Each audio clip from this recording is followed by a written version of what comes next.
Hey, this is Uman Kumar, a spoken English trainer and English communication coach for the last 4 to 5 years. As we have started a special series of KVS exams conducted by Kendra Vidyalaya Sangathan. So last time I basically taught you how to write a letter to editor, but in today's lesson we are going to learn how to write a notice. जैसा कि हमने एक series start करा है, इस series में हम आपके केवीएस के एग्जाम हो, केवीएस एनवीएस हो, चाहे आप 10th में हो, 11th में हो, 12th में हो या फिर किसी भी एग्जाम्स में हो, जो आपके सेक्शन आते हैं, ग्रामर सेक्शन वाला पार्ट आता है, वहां पे कई सारे टॉपिक्स होते हैं जो आपको कवर करने होते हैं। लाइक नोटिस है, ड्राफ्ट है, जॉब लेटर है, लेटर टू एडिटर है, रिपोर्ट है, स्पीच है, रिपोर्ट आर्टिकल है, मतलब कि जितने भी सारे टॉपिक्स हैं सेक्शन राइटिंग सेक्शन का, वो सारे टॉपिक हम स्टार्ट कर रहे हैं इन सीरीज में। सो अगर अभी तक आपने हमारे लास्ट टाइम के वीडियोस नहीं देखे हैं जहां पे हमने मार्क करा था how to write a letter to the editor precisely, then I am requesting you guys, please go back to our playlist and find that video and watch that precisely and then jump on to this video. So in today's lesson, we are going to start how to write a notice in a precise manner. Thank you so much everybody. Stay connected guys. Thank you. जैसा कि मैंने आपको थोड़ा सा बता दिया कि इस चैनल पे आपको स्पेशली केवीएस एनवीएस 2026 की प्रिपरेशन करवाई जा रही है। तो इसी में जो आपका इंग्लिश का पार्ट आता है, इंग्लिश का सेक्शन आता है, राइटिंग सेक्शन, जितने भी टॉपिक आपके होते हैं, we are gonna complete each and every topics. Alright, stay connected guys. जैसे कि आप देख रहे हैं कि जब भी नोटिस लिखने की बात आएगी, जैसे कि मैंने लास्ट टाइम आपको समझाया था कि जब भी हम लेटर टू एडिटर लिखते हैं उसके कुछ फिक्स लाइन था जो मैंने आपको गोल्डन रूप के रूप में आपको दिया था, जैसे कि through the columns of esteemed newspaper. फिर लास्ट में हमने बोला था I request you to please publish this concern in your esteemed newspaper and all. ये कहानी मैंने बताया था। नोटिस को लिखने का भी एक छोटा सा पैटर्न है जो आपको हमेशा फॉलो करना है। देखिए, राइटिंग सेक्शन आपका ज्यादातर ना फॉर्मेट पे काम करता है और लैंग्वेज की क्या एक्यूरेसी रहती है, इन चीजों पे काम करता है। तो आपको सबसे पहले फॉर्मेट को फॉलो करना है बहुत सिंसियरली, एंड देन आपको थोड़ा सा देखना है कि लैंग्वेज की एक्यूरेसी कितनी अच्छी करी जा सकती है। लाइक फॉर्मल लैंग्वेज है, इनफॉर्मल लैंग्वेज है, तो आपको हमेशा जब भी आप कॉम्पिटिटिव टाइप की इंग्लिश दे रहे हैं या फिर किसी भी इंग्लिश की बात करें ऑफिशियली, आपको फॉर्मल इंग्लिश को फॉलो करना है। I hope you understand what I mean right now. Alright, so as you can see on the board right now, notice हमारा टॉपिक है और कुछ फिक्स्ड फॉर्मेट है जो हमको फॉलो करना है। जैसे कि आप देख पा रहे हैं यहाँ पे, जब भी नोटिस लिखा जाएगा, नोटिस का मतलब है कि कोई इवेंट होने से पहले किसी को नोटिस दे देना, मतलब एक अनाउंसमेंट कर देना ऑफिशियली कि हमारे स्कूल में, हमारे ट्यूशन में, हमारे किसी ऑर्गेनाइजेशन में या फिर इंस्टीट्यूट में या फिर इंस्टीट्यूशन में एक प्रोग्राम या फिर इवेंट कंडक्ट कराया जा रहा है। तो जो भी इंटरेस्टेड है या फिर जो भी इंफॉर्मेशन हमें देना है वो इसके थ्रू हमसे रीच आउट कर सकते हैं। तो कुछ एग्जाम्पल के थ्रू भी मैं आपको मार्क करना चाहूंगा कि नोटिस एक्चुअल में लिखे कैसे जाते हैं। कुछ आपके फिक्स्ड लाइन है वो भी मार्क करेंगे। तो मैं श्योर हूं कि जब ये वीडियो आप देख लेंगे उसके बाद नोटिस लिखने में आपसे कोई गलती होने वाला नहीं है। Right, so let's dive into it. जैसे कि आप पहले देख पा रहे हैं कि हमने नोटिस टॉपिक है हमारा, फिक्स्ड लाइन की तरफ हम जा रहे हैं, फॉर्मेट की तरफ। सबसे पहले आपको क्या लिखना होता है? आपको सबसे पहले लिखना होता है, सबसे पहले हमें क्या लिखना है? हमें सबसे पहले लिखना है name of the organization. Name of the organization, हाँ जी, सबसे पहले हमें क्या मार्क करना है? सबसे पहले मार्क करेंगे नेम ऑफ द ऑर्गेनाइजेशन या फिर आप कहिए इंस्टीट्यूशन या फिर इंस्टीट्यूट, यानी कि जहां भी ये नोटिस लिखा जाएगा उसका जो नाम है वो नाम हम सबसे पहले मार्क करने वाले हैं। राइट, एंड सेकेंड नंबर पे आपका आता है नोटिस। इसका बच्चों आपको बहुत ख्याल रखना है कि जब भी आप नोटिस लिखें यानी कि नोटिस वर्ड को लिखें, ये हमेशा आपका कैपिटल में होना चाहिए। ये वर्ड हमेशा आपका कैपिटल में होना चाहिए। राइट, यानी कि जब आप इंस्टीट्यूशन यानी कि नेम ऑफ इंस्टीट्यूशन या फिर नेम ऑफ ऑर्गेनाइजेशन लिख देंगे आप, तो उसके बाद सेकंड नंबर आपका आता है you got to write notice. और जब भी आप नोटिस लिखें that should be in capital letter, यानी कि बिल्कुल कैपिटल लेटर में आना चाहिए। आपको इसमें स्मॉल लेटर एक भी यूज नहीं करना है। Make sure whenever you write a notice that should be precisely in small, not in small letter but in capital letter. तो जैसे कि यहाँ पे लिखा हुआ है NOTIC, नोटिस, आपको मार्क कर देना। एक मिथ और है कि जनरली हमारे पास जो बुक्स होती है या फिर हमारे टीचर के द्वारा जो मार्क करा जाता है कि नोटिस को हम in the middle of notice लिखते हैं, यानी कि बीच में लिखते हैं, सेंटर में। वो तो है ही है, बट आजकल जो इसकी अलाइनमेंट की बात करें, यानी कि हम इसकी अलाइनमेंट की बात करें कि कहाँ होना चाहिए, लेफ्ट में होना चाहिए, राइट में होना चाहिए या मिडल में होना चाहिए, तो जो आपको सेफेस्ट जो तरीका लगाना है, आप सारे चीजों को ना लेफ्ट में लिखने वाले, चाहे आप नेम ऑफ द ऑर्गेनाइजेशन लिखे, चाहे आप नोटिस लिखे, चाहे आप डेट लिखे, टाइटल लिखे, बॉडी लिखे, चाहे आपका एंडिंग या क्लोजिंग है क्यों ना, The alignment of the notice should be on the left side, यानी कि सारे लेफ्ट साइड में होने चाहिए, वो सेफेस्ट वे है। लेकिन हाँ बाय चांस अगर आप उसको नोटिस वर्ड को, मैं स्पेशली इस वर्ड की बात कर रहा हूं, अगर आपने इसको मिडिल में डाल दिया देन अगेन यहाँ पे कोई प्रॉब्लम आएगी नहीं। बट जो सेफेस्ट तरीका है, जो प्रिसाइज वे है, वो आप सीधा लेफ्ट साइड में सारी चीजें मार्क कर सकते हैं। जब ऑर्गेनाइजेशन का नाम हो जाएगा then we are done with notice in capital letters, then we can go with date. Date लिखने का तरीका मैंने आपको लास्ट टाइम बताया था और एग्जांपल के थ्रू मैं आपको समझाऊंगा। लेट्स सपोज कि आज जैसे 12 या 13 तारीख है, तो हम डाल सकते हैं 13 मार्च एंड जो भी है 2026। ये भी वेरिएशन पॉसिबल है, आप चाहे तो मार्च के बाद कोमा लगा देंगे, that would also be correct. Alright, तो नेम ऑफ ऑर्गेनाइजेशन हो गया, नोटिस हमने कैपिटल में लिख दिया, डेट हमने डाल दिया। अब आता आपके टाइटल की बारी, या तो टाइटल कहिए या तो सब्जेक्ट कहिए। जो भी टाइटल है, जो भी सब्जेक्ट है, जो आपको गिवन है, यानी कि एग्जामिनर आपको देगा कि किसके ऊपर लिखना है, इवेंट क्या है, क्या प्रोग्राम है जो हमें इन्फॉर्म करना है किसी लोगों को, राइट है, तो वो हम यहाँ पे डाल देंगे सब्जेक्ट। एंड देन उसके बाद आता है आपका बॉडी का काम। देखिए बॉडी में कुछ फिक्स लाइन है जो आपको मैं मार्क करूंगा और ये गोल्डन टिप की तरह काम करेगा। कोई सा भी नोटिस आ जाए वो कुछ लाइनें आपको मार्क करना है। अगर वो लाइन लिख देते हैं आप, जो फॉर्मेट मैं आपको समझा रहा हूं इसको आप फॉलो करते हो, फिर आपको 5 में से 4 नंबर लेने से कोई मतलब रोक नहीं पाएगा। मैं तो कह रहा हूं आप 5 के 5 भी पा सकते हैं, बस शर्त है कि आप फॉर्मेट के साथ सही हो, कुछ लाइनें फिक्स बताऊंगा उसके साथ सही हो, और थोड़ी सी एक्यूरेसी को ध्यान रखना है। यानी कि लैंग्वेज भी मैटर करता है कि लैंग्वेज की एक्यूरेसी कैसी है आपकी, फॉर्मल आपने यूज करा है, इनफॉर्मल यूज करा है, या फिर जो आप सेंटेंस बना रहे हैं उसमें कोई एरर तो नहीं है। तो अगर 2-3 चीजों को आप ध्यान रखते हैं तो आपको 5 में से 5 लेने से कोई नहीं रोक सकता, चाहे वो किसी भी टाइप का एग्जाम हो आपका, right. Organization done, notice done, we are done with date as well, और उसके बाद हम सब्जेक्ट दे देंगे 3rd नंबर पे, यानी कि यहाँ पे आता है हमारा बॉडी। बॉडी में क्या लिखना है सारी चीजें मैं आपको एग्जांपल के जरिए समझाऊंगा, प्लस में आपको कुछ फिक्स लाइन भी दूंगा जैसा हमने आपको लेटर टू एडिटर में दिया था, जो हमेशा हर नोटिस में काम आएगा, राइट।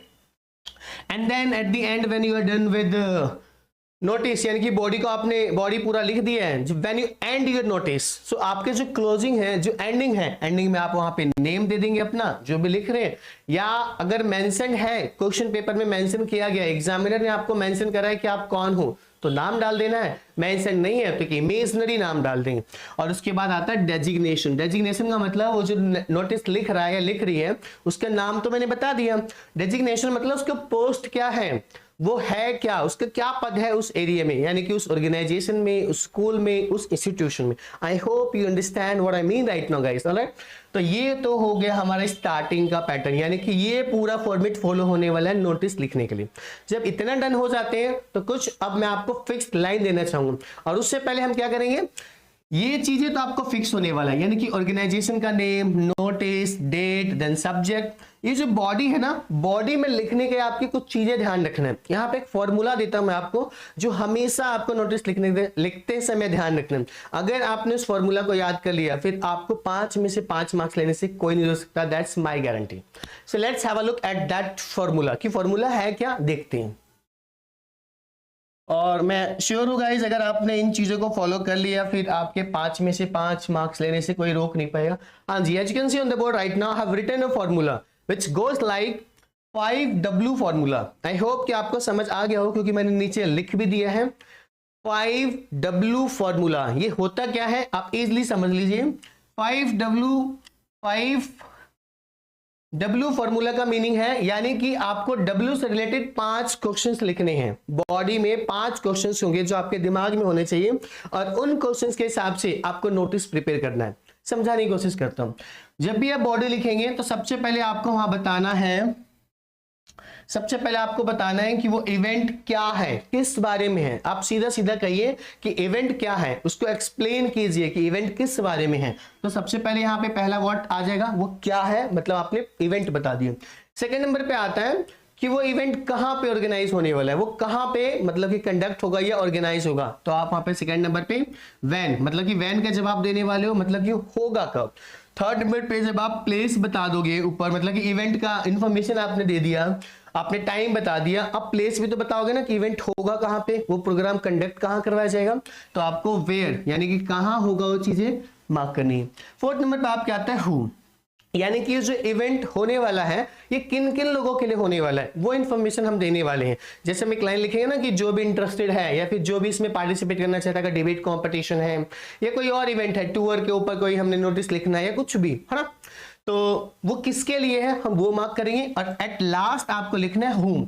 हुम का मतलब कि इन नोटिस जो जारी हो रही हैं, जब आप रीच आउट करने की कोशिश करेंगे तो आपको कांटेक्ट किससे करना है, आप किसके पास जाएंगे अपना नाम देने के लिए या फिर कोई भी इंफॉर्मेशन लेने के लिए, तो हम लास्ट में वो मार्क करेंगे हुम, किसके कांटेक्ट करना है, मतलब कि किससे कांटेक्ट करना है।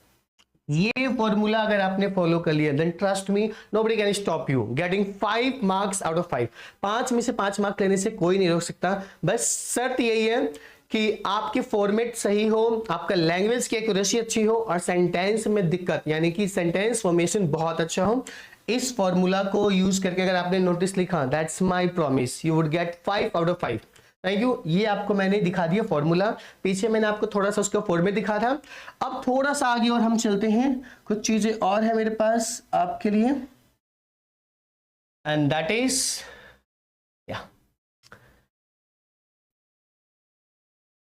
Alright, now let me show you the example out there. अब आपको हम एग्जांपल के थ्रू लेके चलते हैं, फिर आपको एक प्रिसाइज इंफॉर्मेशन हो जाएगा कि एक्चुअल में नोटिस राइट कैसे करा जाता है। Let's have a look at it. हाँ जी, ये रहा आपका एग्जाम्पल। अब इस एग्जाम्पल के थ्रू हम देखेंगे वो जो मैंने 5 यानी कि W फॉर्मूला समझा है वो, या फिर जो मैंने आपको फॉर्मेट बताया वो फॉलो हो रहा है या नहीं हो रहा है। जैसे कि आप देख पा रहे हैं, सबसे पहले आप एक चीज पर नोटिस करिए बच्चों, ये जो आप लाइन देख पा रहे हो जो मैंने यहाँ पे ड्रॉ करा है, ये जो बॉक्स आप देख रहे हो, इस बॉक्स का बहुत महत्व है।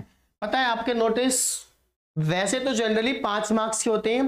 5 मार्क्स डिवाइड कैसे होते हैं, 1 मार्क आपको तो सिर्फ फॉर्मेट के मिलते हैं। फॉर्मेट कौन कौन से हैं, यानी कि ये जो आप बॉक्स इसको डालोगे यानी कि इसको जो डब्बे में पैक करोगे, एक ये प्लस में जो आप फॉर्मेट फॉलो करोगे, फॉर्मेट मतलब कि ऑर्गेनाइजेशन का नाम, डेट, टाइटल, सब टाइटल, मतलब कि टाइटल एंड देन सब्जेक्ट हो गया, फिर ये जो मतलब कि ये तो छोड़ ही दो, ये एंड देन लास्ट में जो क्लोजिंग है, एंडिंग है। अगर आपने इस फॉर्मेट को फॉलो करा, 1 मार्क तो आपको ऐसे मिल जाते हैं।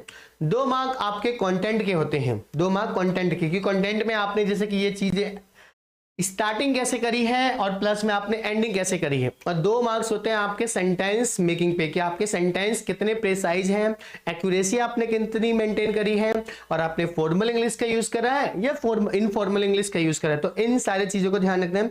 5 मार्क्स आपके ऐसे डिवाइड होते हैं, 1 mark is for the format only and 2 marks are for content, and 2 marks जो होता है आपके सेंटेंस फ्रेमिंग फॉर्मेशन को देखा जाता है, सेंटेंस की एक्यूरेसी देखी जाती है, और फॉर्मल है या इनफॉर्मल है वो देखा जाता है। जैसे कि मैंने आपको लास्ट टाइम दिखाया था कि नेम ऑफ द ऑर्गेनाइजेशन आपको मार्क कर देना है, जैसे हमने यहाँ पे कर दिया। नेम ऑफ द ऑर्गेनाइजेशन सबसे पहले मार्क कर देना है। नोटिस बच्चों इसका बहुत ध्यान रखना है, मैंने आपको पीछे बताया था कि नोटिस जब भी लिखेंगे वो कैपिटल लेटर्स में होने चाहिए, ये कैपिटल में है। एक चीज और ध्यान रखना है, वैसे तो मैंने यहाँ पे इसको मिडिल में लिखा है, आप चाहो तो इनकी जो अलाइनमेंट होती है, जैसे सब्जेक्ट है या टाइटल है, ये भी बीच में आ रहा है, डेट इधर आ रहा है। वैसे जनरली जो अब तक नोटिस लिखा जाता था ना, उसमें हमारा नोटिस बीच में ही लिखा जाता था, सब्जेक्ट बीच में ही आता था और डेट बीच में ही आता था। बट अब के हिसाब से जो मॉडर्न में नोटिस लिखा जाता है, और ये सेफेस्ट है, मतलब ये सेफ है, अगर आप इस पैटर्न को फॉलो करते हो आपके मार्क्स नहीं कटेंगे। अब ये भी एक्सेप्टेड है, यानी कि the alignment of the format और the alignment of the notice should be on the left side, यानी कि सारी चीजें आपको लेफ्ट साइड मार्क कर देना है। You want face any problem, आपको कोई प्रॉब्लम नहीं आने वाली है। सारे अलाइनमेंट जो है, चाहे नोटिस हो, टाइटल हो, सब्जेक्ट हो, आपका डेट हो, सब आपको लेफ्ट साइड में मार्क कर देना है, और ये सेफेस्ट तरीका है, राइट। सो ऑर्गेनाइजेशन का नाम लिखने के बाद नोटिस डाल देंगे, देन हम वहाँ पे डेट डाल देंगे। डेट मैंने आपको लेटर टू एडिटर में भी समझाया था, अब एग्जांपल से भी समझा दूंगा। उसके बाद आपके जो टाइटल है, जो सब्जेक्ट दिए गए हैं, किस बारे में मामला है, वो मैटर नोटिस किस बारे में, वो मार्क कर देना।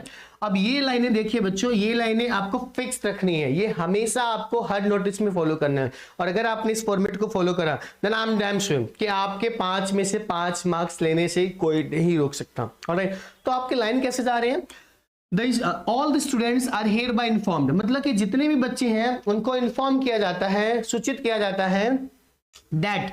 अब याद करो मैंने आपको 5W फॉर्मूला बताया था ना, जिसमें से सबसे पहले आपको व्हाट यानी कि एक्सप्लेन करना था कि भैया टॉपिक क्या है, किस बारे में, थोड़ा एक्सप्लेनेशन दीजिए। तो हमने डाल दिया all the students are hereby informed that, ये लाइन तो लगाना ही है एज इट इज। उसके बाद आप लिख सकते हैं आवर स्कूल, लेट्स सपोज हमने लिख दिया our school is conducting our school is conducting. अच्छा मैं ऐसा करता हूँ, इससे लेता हूँ our school is conducting, let's suppose हमने बोल दिया आवर डिबेट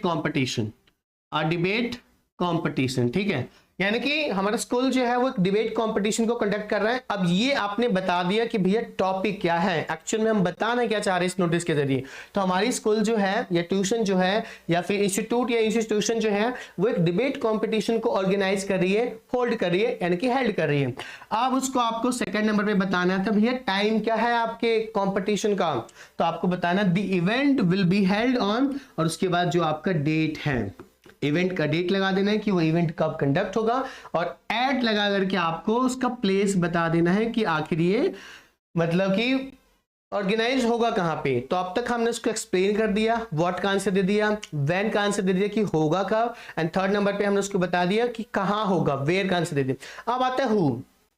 अब ये जो लाइन लिखा है ना, for further information please contact the undersigned, उससे पहले आप क्या करना है, उसके बीच में आपको लगाना है those who are interested in taking participate in debate and all, मतलब कि जो व्यक्ति जो स्टूडेंट्स इंटरेस्टेड है कंपटीशन में पार्टिसिपेट करने के लिए उनके बारे में। अब हमने क्या बता दिया, किसके लिए नोटिस है ये, वो बच्चे वो लोग जो इंटरेस्टेड है इस डिबेट में पार्टिसिपेट करने के लिए या फिर इस प्रोग्राम में ज्वाइन होने के लिए, वो क्या करेंगे।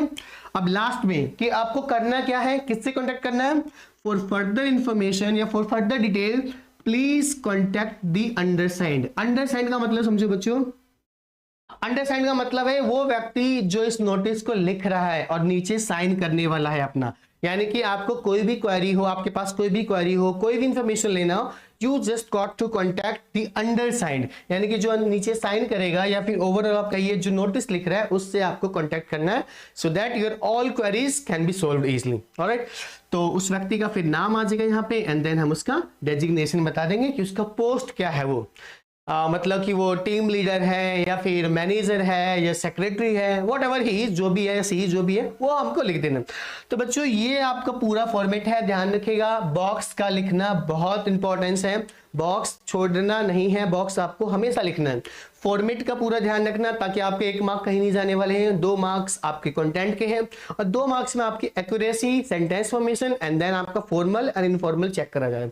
अब मैं आपको एग्जांपल के थ्रू लेके चलता हूं कि एक्चुअल में नोटिस लिखा कैसे जाता है। अब तक तो मैंने आपको पूरा जुगाड़ दे दिया, गोल्डन टिप दे दिया कि आपको करना क्या है, फिक्स्ड लाइनें बता दी मैंने आपको, एंडिंग कैसे करना है, स्टार्टिंग कैसे करना है, फॉर्मेट क्या है, बॉक्स का पूरी बातें बता दी। अब हम फटाक से 1-2 एग्जांपल, वैसे एक ही एग्जांपल दिखाऊंगा और आपको वैसे ही समझ आ जाएगा, उसके बाद हमारे पास और भी एग्जांपल्स हैं वो आपकी प्रैक्टिस के लिए। Alright, so let's go to an example out there. हाँ जी, तो ये रहा आपका एग्जाम्पल, जैसा कि आप ऊपर देख पा रहे हैं। हम इसको थोड़ा ब्रेक डाउन करने की कोशिश करता हूँ।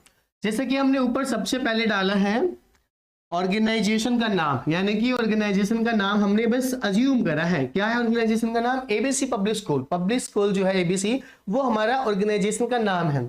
सेकंड नंबर पे हमने लगा दिया नोटिस, ध्यान रखना ये बिल्कुल कैपिटल में लिखा है। और अगर हम इनके अलाइनमेंट की बात करें कि भैया ये बीच में आना चाहिए, लेफ्ट में आना चाहिए, राइट में आना चाहिए, देखिए ये तो चलता ही है, बट अगर सारी इंफॉर्मेशन को आपने लेफ्ट से भी लिखा ना, that would also be precise, वो भी प्रेसाइज होगा। अगर ये नोटिस को मैं यहां लिख दूं ना तब भी ठीक है। तो ऑर्गेनाइजेशन का नेम हो गया, मेरा नोटिस हो गया, then we got to mark the timing, I mean हाँ डेट, कि वो भैया लिखा कब जा रहा है। जब आप लिखते हैं वो डेट मार्क कर देना है। तो ये 15 मार्च 2026 को लिखा जा रहा है। वैसे आज 13 मार्च है, बट हमने एग्जाम्पल के थ्रू लिया, बस एग्जाम्पल के पर्पज से। एंड देन हमने टाइटल दे दिया, सब्जेक्ट बता दिया कि भैया सब्जेक्ट क्या है, डिबेट कंपटीशन होने वाला है। इतनी बातें क्लियर है। अब हम आते हैं बॉडी पे, कि बॉडी में मैंने आपको 5W फॉर्मूला बताया था, क्या वो इंप्लीमेंटेशन उसका हुआ भी है नहीं हुआ। Let's have a look at it. तो याद रखिए जो लाइन मैंने आपको बताया था, all the students of classes 11th and 12th are hereby informed. याद करें मैंने आपको बताया था कि ये लाइन हमेशा आपको लिखना है, कोई सा भी नोटिस आ जाए ये हमेशा लिखना है। बस एक चीज का ध्यान रखें, अगर आप स्टूडेंट्स को इन्फॉर्म कर रहे हैं तो यहाँ पे स्टूडेंट्स लगा देना है। आप अगर मेंबर्स को इन्फॉर्म कर रहे हैं तो you got to mark members है। कॉमन लोगों को इन्फॉर्म कर रहे हैं तो कॉमन पीपल डाल देंगे या सीधा पीपल डाल देंगे। इसका ध्यान रखना है कि आप इन्फॉर्म किसका कर रहे हैं, ये तो कॉमन सेंस की बात है ना, बट लाइन यही रखना है, all the students of class 11th and 12th are hereby inform. जितने भी 11वीं 12वीं के बच्चे हैं उनको सूचित किया जाता है। अब हम व्हाट का आंसर दे रहे हैं, that a debate competition will be, मतलब कि टॉपिक क्या है, अ डिबेट कंपटीशन, तो हमने व्हाट का आंसर दे दिया। अब हम बताएंगे कि भैया होगा कब ये, a debate competition will be organised in the school, यानी कि हमने 3 सवालों का जवाब यही दे दिया। अ डिबेट कंपटीशन एक्सप्लेन कर दिया कि भैया टॉपिक क्या है, हमने विल बी लगा करके ऑर्गेनाइज तक, will be organised in the school, मतलब कि यहाँ पे हमने क्या बता दिया। अच्छा एक मिनट बच्चों, ये जो debate competition will be organised in the school, आप इसको पूरा टॉपिक ही मानिए, यानी कि टाइटल ही मानिए कि एक्चुअल में हम एक्सप्लेन कर रहे हैं कि आखिर हम कंडक्ट कर क्या रहे हैं, पूरा लाइन यही बता रहा है। A debate competition will be organised in the school, यानी कि जो डिबेट कंपटीशन है वो ऑर्गेनाइज किया जा रहा है हमारे स्कूल में। अब हम टाइम को मार्क करेंगे। The event will be held, जो इवेंट है, जो प्रोग्राम है, जो कॉम्पिटिशन है, विल बी हेल्ड ऑन 20 मार्च, 20 मार्च को कंडक्ट करा जाएगा, वो आयोजित होगा। और कहां पे होगा, एट द स्कूल ऑडिटोरियम, यानी स्कूल का जो ऑडिटोरियम है वहां पे ये डिबेट कंपटीशन कंडक्ट होने वाला है, ऑर्गेनाइज होने वाला है। हमने व्हाट बता करके एक्सप्लेन कर दिया, व्हेन बता के प्लेस आई मीन टाइम बता दिया, और वेयर का सेंस लेकर के हमने उसका प्लेस बता दिया कि एक्चुअल में डिबेट कंपटीशन ऑर्गेनाइज कहां होगा। देन अब उसके बाद जो मैंने लाइन आपको बताया था कि वो लाइन लिखना है अगर आपको, तो आप इसका आगे लिख सकते हैं, दोज और whoever is interested in participating in the debate, जो भी इंटरेस्टेड है इस चीज में पार्टिसिपेट करने के लिए वो क्या करेंगे, या तो मैं इसके आगे लिख सकता हूं, may give their names to the undersigned, या तो वो लाइन चिपका दूं, या तो मैं सिंपली लिख दूंगा, for further information please contact the undersigned, यानी कि जो नीचे साइन करेगा, पीछे समझाया था उससे आपको कांटेक्ट करना है। वो नाम हमने एग्जांपल के तौर पे ले लिया, अमन कुमार। अब इसका डेजिग्नेशन क्या है, ये कल्चरल सेक्रेटरी है वहां का, ये कल्चरल सेक्रेटरी है, यानी कि जब भी वहां पे कल्चरल प्रोग्राम होता है तो ये अमन नामक व्यक्ति है जो इसको मैनेज करता है। आई होप कि अब आपको मैं एग्जाम्पल के थ्रू मार्क कर पाया। पीछे मैंने आपको फिक्स्ड लाइन दिया और आपको फॉर्मेट समझाया। ध्यान रखिएगा, बॉक्स छोड़ना नहीं है। 1 मार्क आपके फॉर्मेट के आ जाते हैं, 2 मार्क्स कंटेंट के, एंड 2 मार्क्स आपकी accuracy, sentence formation and formality है या नहीं, यानी कि फॉर्मल पार्ट आपने यूज करा नहीं करा है लैंग्वेज का। तो ये आपके टोटल एग्जांपल्स हैं। तो ये हमारा अब टॉपिक खत्म होता है कि आपको नोटिस लिखना कैसे। अब हमारे पास जो है आई गेस, हाँ, अब जो बच्चे केवीएस एनवीएस की प्रिपरेशन कर रहे हैं 2026 की, लास्ट टाइम भी बताया था बच्चों, हमारे पास इन सारे मतलब कि जितने भी एग्जाम होने वाले इन सबके पीडीएफ हैं। तो जो भी इंटरेस्टेड है, जिनको भी पीडीएफ चाहिए एक नॉमिनल फी में, एक सस्ते से सस्ते रेट पे, प्लीज कांटेक्ट करें हैं। और आप सभी को कांटेक्ट कहां करना है, आपको सिंपली इस नंबर पे व्हाट्सएप करना है और बताना है एक्चुअल में आपको कौन से टाइप की पीडीएफ चाहिए। जैसे कि हमारे पास पीआरटी ईवीएस एंड साइंस का है, आपके पास असिस्टेंट कमिश्नर का है, असिस्टेंट कमिश्नर 2 बार हो गया, पीआरटी स्पेशल एजुकेटर का हमारे पास पीडीएफ है, और you can say TGT special educator है, प्रिंसिपल हो चाहे वॉइस प्रिंसिपल हो, मतलब कि इन सारे जितने भी आप कोर्सेज देख रहे हो सबके पीडीएफ हमारे पास अवेलेबल है नॉमिनल फी पे। सो जो भी इंटरेस्टेड है, may contact us on this WhatsApp number and you will be given your PDF and all. So ये तो हो गया आपके, अगर आपको पीडीएफ चाहिए तो। अब मैं आपको थोड़ा सा दिखा देता हूँ, जैसे कि आप इधर भी देख पा रहे हैं, ये कुछ एग्जांपल्स हैं। सो आई होप कि मैं आपको बस दिखा देता हूँ थोड़ा सा स्लाइड, आप मतलब थोड़ा सा आइडिया लगा लो कि लिखा कैसे जाता है। वैसे मैंने आपको पूरा समझा दिया, बस आपको ओवरव्यू देने के लिए। तो देख लीजिए, ऑर्गेनाइजेशन का नाम आ गया, नोटिस आ गया, डेट आ गया, टॉपिक दे दिया, आई मीन टाइटल दे दिया, वही चीज स्टार्ट है। देखो, all the students are hereby informed that Holi festival celebration will be organise, यानी कि टॉपिक क्या है, होली का सेलिब्रेशन। वैसे तो चला गया, बट हम एक अजम्पशन कर रहे हैं, मतलब कि प्रैक्टिस के तौर पे हमने एग्जांपल लिया। तो ये क्या कहना चाह रहा है कि Holi function will be organised in the school to spread message of unity and happiness, कि जो होली फंक्शन है वो हमारे स्कूल में ऑर्गेनाइज हो रहा है किस लिए, एक एकता बनाने के लिए और हैप्पीनेस फैलाने के लिए, यूनिटी को बरकरार रखने के लिए और एक हैप्पीनेस फैलाने के लिए। वही चीज आ गया। फिर इवेंट कब होने वाला है, 14 मार्च को होगा भाई, और कहां पे होने वाला है, at the school playground, school playground में ये होगा। स्टूडेंट्स आर रिक्वेस्टेड, जो पार्टिसिपेट करना चाहते हैं एक्टिवली, जो एक्चुअल में एक्टिवेट है और एक्टिवली पार्टिसिपेट करना चाहते हैं, वो उनके लिए क्या कहा गया, पार्टिसिपेट करना चाहते हैं, requested to register their names, अपना नाम रजिस्टर करवाएं। उसके लिए करना क्या आपको, for further information please contact the undersigned, Anita Verma, यानी कि जो अनीता वर्मा है वो क्या है, यहाँ की हेल्थ क्लब सेक्रेटरी है, तो आपको इनसे कॉन्टेक्ट करना है। सो इस वीडियो के जरिए मैंने आपको प्रिसाइज नोटिस का फॉर्मेट, उसको फिक्स लाइन मैंने आपको बता दिया कि आपको क्या क्या लिखना है, एग्जाम्पल के थ्रू मार्क करना चाहा, और बस इस वीडियो में आपको मुझे यही समझाना था। ये सारे आपके एग्जाम्पल हैं, please have a look at it guys. Blood donation के ऊपर नोटिस हो गया, एनुअल डे कॉम्पिटिशन हो गया, चाहे एजुकेशन फील्ड ट्रिप है आपका, हाँ जी। सो ये ओवरऑल हमारे नोटिस लिखने का एक पैटर्न था जो आपको फॉलो करना है, और मैंने आपको बार बार बोला है कि आपको फॉर्मेट अच्छे से लिखना है। राइटिंग सेक्शन आपके फॉर्मेट पे ही काम करते हैं, तो अगर आपने फॉर्मेट को फॉलो करा और जो एक्यूरेसी है लैंग्वेज का उसको मेंटेन करा, और आपको जो मैंने फिक्स लाइन दिया अगर आपने उसको मार्क करा, उसको फॉलो करा, देन डैम श्योर कि आपको जितने भी मार्क्स के टॉपिक है ना उतने ही मार्क्स आपके आने वाले। बट मेक श्योर कि आपको इन सारी चीजों को ध्यान रखना है। अब अगली वीडियो में मुलाकात करते हैं आपसे एक अलग टॉपिक के साथ, जैसा कि राइटिंग सेक्शन में आपके बहुत सारे टॉपिक आने वाले हैं। मैंने आपको फर्स्ट वीडियो में मार्क करा था, ड्राफ्ट है, नोटिस है, जॉब लेटर है, कंप्लेंट लेटर है, रिपोर्ट है, आर्टिकल है, रिपोर्ट आर्टिकल है, बहुत सारे टॉपिक है। तो अगले वीडियो में हम अगले टॉपिक के साथ मिलते हैं। Till then, bye bye guys and take care. Thank you so much everybody. Keep learning. Thank you so much everyone.